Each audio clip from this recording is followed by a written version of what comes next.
Seja bem-vindo a mais um estudo da nossa série Eventos Finais da Profecia da Bíblia.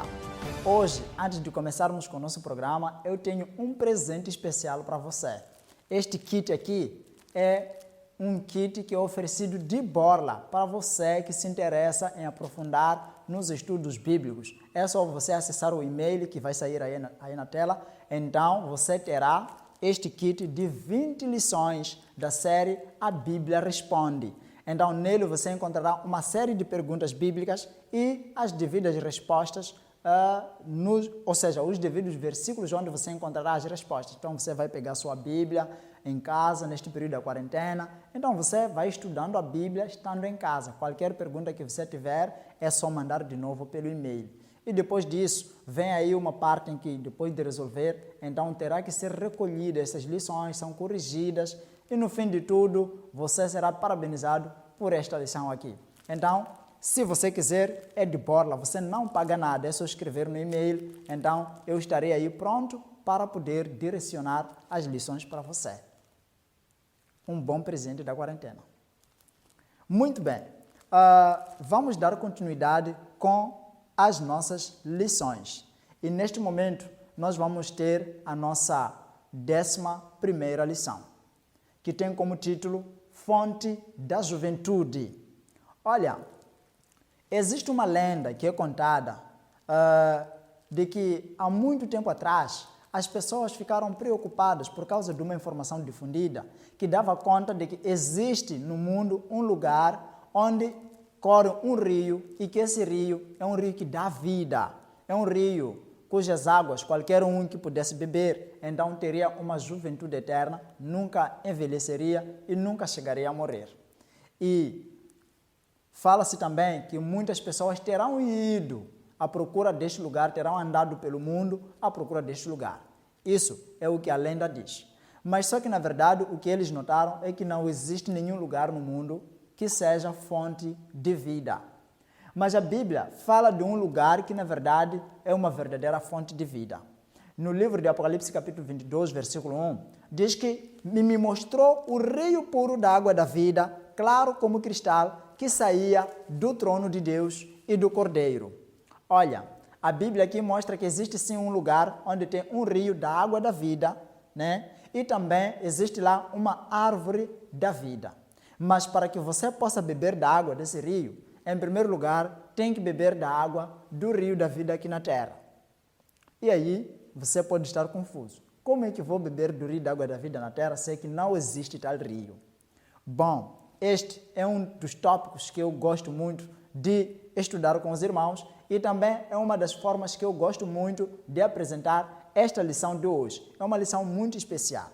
Nós podemos beber da água do rio da vida aqui na terra, da mesma forma que o apóstolo Paulo conseguiu provar dessa água. Jesus Cristo, quando estava aqui na terra, ele advertiu os seus discípulos. Ele disse: hão de vos prender e perseguir, entregar-vos às sinagogas e aos cárceres. Lucas 21, versículo 12. E, na verdade, depois da ressurreição de Jesus e da sua ascensão, a igreja foi severamente perseguida. Os discípulos de Jesus eram perseguidos de um lugar para outro. E uma das pessoas que se deu tempo e investiu nessa carreira de perseguição dos cristãos foi um homem chamado Saulo. Esse homem lutava a todo rigor para prender cristãos a fim de poderem ser apedrejados. E numa das suas investidas, quando ele ia para a cidade de Damasco, então ele conta os contornos daquilo que aconteceu com ele. Ele diz que foi circundado por uma luz que ele nunca havia visto desde o dia do seu nascimento. E aí caiu por terra. Em Atos 22, versículo 7, diz que caí por terra e ouvi uma voz que me dizia: Saulo, Saulo, por que me persegues? Eu respondi: quem és tu, Senhor? Disse-me: eu sou Jesus, o Nazareno, a quem tu persegues. Olha, que pergunta que Saulo lançou ao Senhor. Quem és tu, Senhor? E ele se identifica. E depois ele pergunta, em Atos 9, versículo 6, diz: tremendo e com medo, perguntou: Senhor, o que queres que eu faça? Olha que pergunta. O que queres, Senhor, que eu faça? Essa deve ser a pergunta que cada um de nós lança cada dia. Senhor, o que é que tu queres que eu faça no dia de hoje? É a pergunta que Saulo lançou perante Deus. E o Senhor respondeu: levanta-te e entra na cidade, e lá te será dito o que cumpre fazer.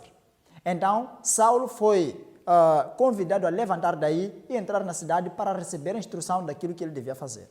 A Bíblia diz que ele, quando saiu daí, já era cego, não conseguia ver. E Deus deu uma visão a um homem, um profeta chamado Ananias, para ir se encontrar com ele, a fim de lhe pregar o Evangelho e lhe dar a conhecer acerca de Jesus Cristo.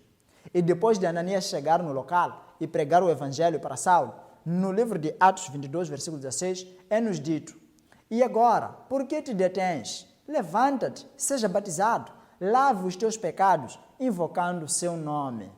Querido, o rio da vida a que me refiro aqui, nesta lição de hoje, é o batismo.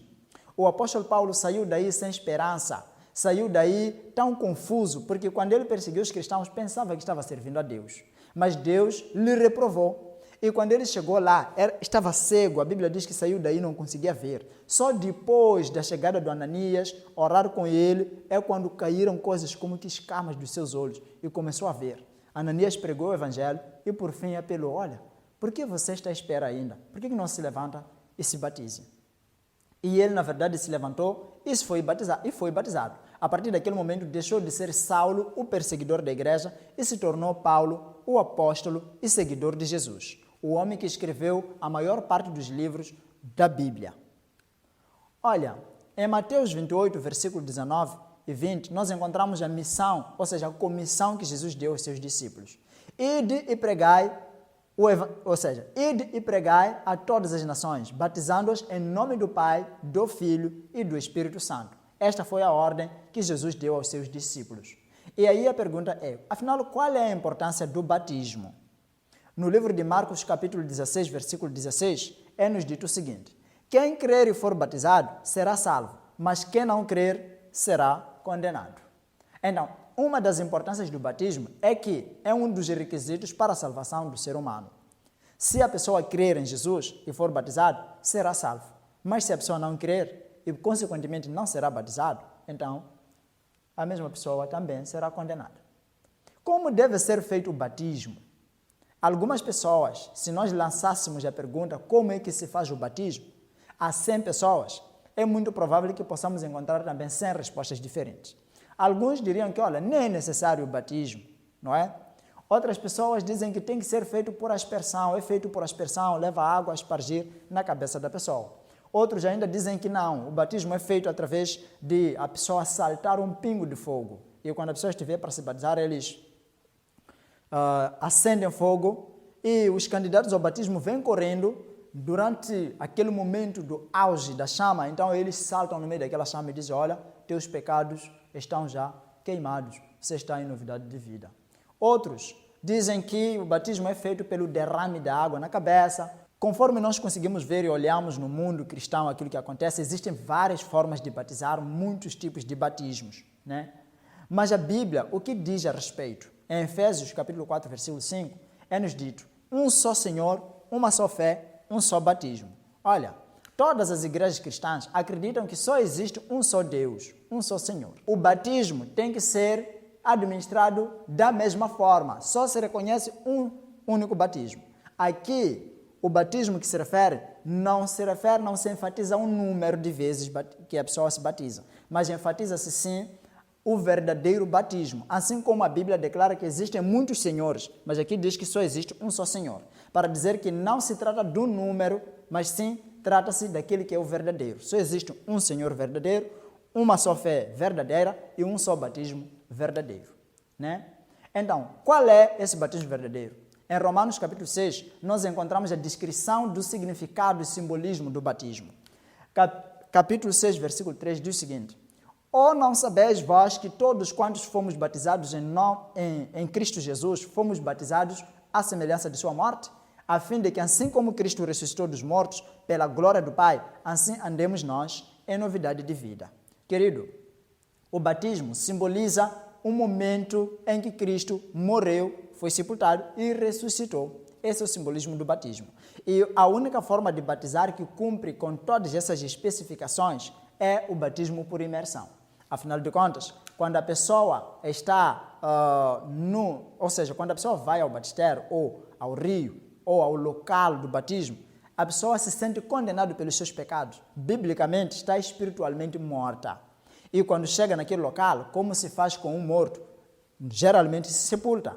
Então a pessoa está naquele local, o pastor ora, e ele vai fechar as vistas, vai encolher as mãos e depois será deitado de trás, assim como se faz quando se sepulta uma pessoa. E depois será levantado. E quando for levantado, voltará de novo a abrir as vistas, voltará de novo a respirar e a partir daquele momento anda em novidade de vida com Cristo. Somente o batismo por imersão é que consegue fechar com todas essas características da morte, sepultamento e ressurreição de Jesus.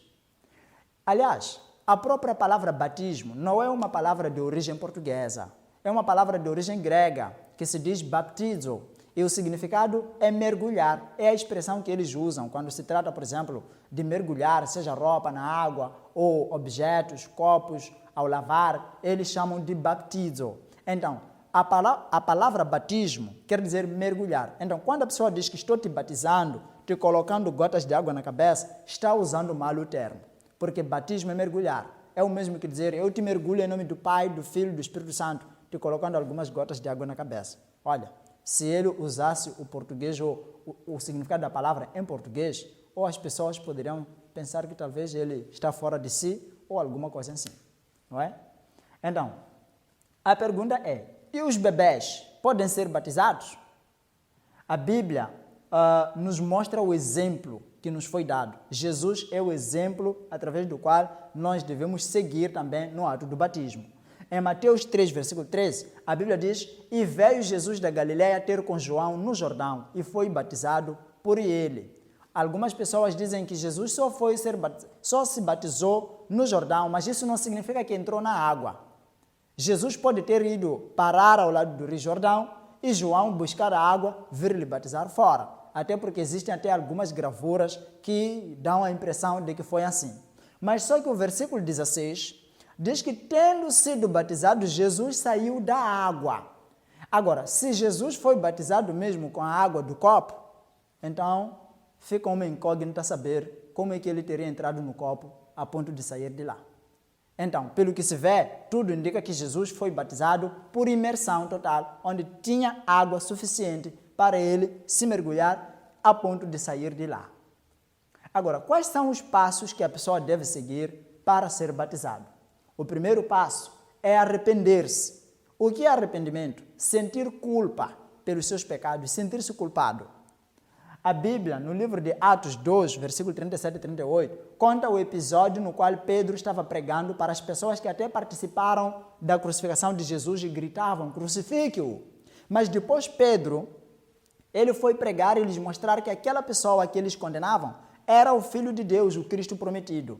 E depois de eles voltarem em si e entenderem a gravidade do erro que haviam cometido, eles disseram a Pedro e aos outros apóstolos, irmãos, o que faremos? Então Pedro lhes respondeu, arrependam-se e cada um de vós seja batizado em nome de Jesus Cristo para o perdão dos vossos pecados. Arrependam-se. Ele chamou-lhes ao arrependimento, né? O arrependimento foi pregado em primeira vez por João, não é? Ele chamava as pessoas a sentirem-se culpados pelos seus pecados e, em segundo lugar, a abandonarem esses pecados. Agora, o segundo passo, depois de você sentir-se culpado pelos teus pecados, é crer em Jesus como Senhor e Salvador. Você por si não é capaz de vencer, mas olha para Jesus como Senhor e como Salvador. O que significa reconhecer Jesus como seu Senhor? Significa que você aceita que seja Ele a ditar as regras em você, seja Ele a determinar o que você deve fazer, o que você precisa vestir, o que você precisa comer, como é que você precisa andar, em que lugar você pode frequentar. Olha, a Bíblia, no livro de Marcos, capítulo 16, verso 16, diz que quem crer e for batizado será salvo. Então, nós precisamos crer em Jesus, né? Então, nesse ato de crer, não é somente no crer que Jesus morreu na cruz e pronto, tudo está acabado, então tudo já está resolvido. Sim, está resolvido, mas tem que haver a parte da resposta que você dá em reconhecimento a essa morte na cruz. Fato é que Jesus, em Lucas 14, verso 27, diz: quem não tomar a sua cruz e me seguir, não pode ser meu discípulo. Razão pela qual torna claro e evidente que nós precisamos sim aceitar, crer em Jesus, mas também precisamos corresponder e estarmos dispostos a vivermos a vida cristã conforme Ele manda. Em Lucas 6, verso 46, falando para as pessoas que sempre se davam conta de que acreditavam em Jesus, mas não queriam se submeter a Ele, Ele diz: e por que me chamam Senhor, Senhor, mas não fazem o que eu vos mando? Aí está a grande pergunta. Porque há muitas pessoas que chamam Senhor Jesus como seu Salvador, mas quando Jesus fala: olha, meu filho, não roube, ele vai e rouba. Olha, não mate, ele vai e mata. Faz aborto, faz qualquer tipo de matança. Ele diz: olha, santifica o sábado, ele vai, pega o domingo aí e santifica, né? Então, todos estes males aqui demonstram que a pessoa não está disposta a seguir a Cristo. E Jesus pergunta: por que vocês me chamam Senhor então, se não querem fazer aquilo que eu vos mando, não é? Então, muitas pessoas se fazem de pessoas que creem, mas na verdade não demonstram pelas obras. O terceiro passo é arrepender-se, ou seja, é aprender os princípios fundamentais da Bíblia, né?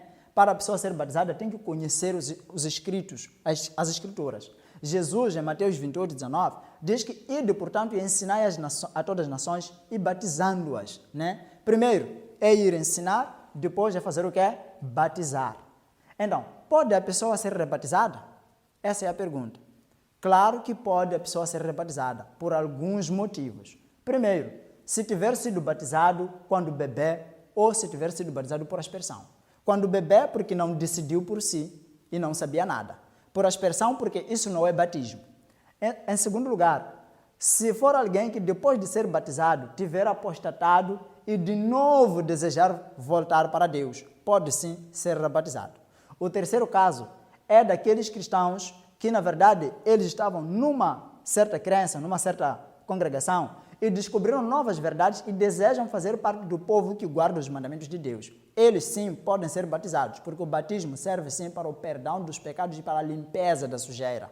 Então, a pessoa pode ter sido batizada numa igreja que não estava a seguir os princípios. Então, essa pessoa pode sim ser rebatizada para seguir os princípios de Deus. A última demonstração de Deus é aquela que encontramos em Lucas, ou seja, em Atos 22, verso 16. E agora, por que te detens? Levanta-te, seja batizado, lava os teus pecados, invocando o seu nome. E eu quero fazer um convite para 4 pessoas. Você pode ser uma das pessoas incluídas nessas 4. Primeiro, eu faço o convite para aquele que nunca foi batizado em toda a sua vida. O segundo convite vai para a pessoa que foi batizado quando era bebê, não foi por decisão própria, não sabia todas essas verdades que nós aprendemos aqui e agora vê que precisa seguir. Você que foi batizado quando bebê ou você que foi batizado por aspersão, eu te convido. A terceira classe de pessoas que eu convido é aquele que tiver aprendido novas verdades durante esta série. Aquele que não sabia que o sábado é o dia de guarda, aquele que não sabia que existe a marca da besta, que é o domingo, aquele que não sabia que os mandamentos do catecismo foram mudados e muitos outros mandamentos. Então, o quarto grupo de pessoas é daquelas pessoas que se departaram de Deus, mas agora desejam voltar a se unir com Deus.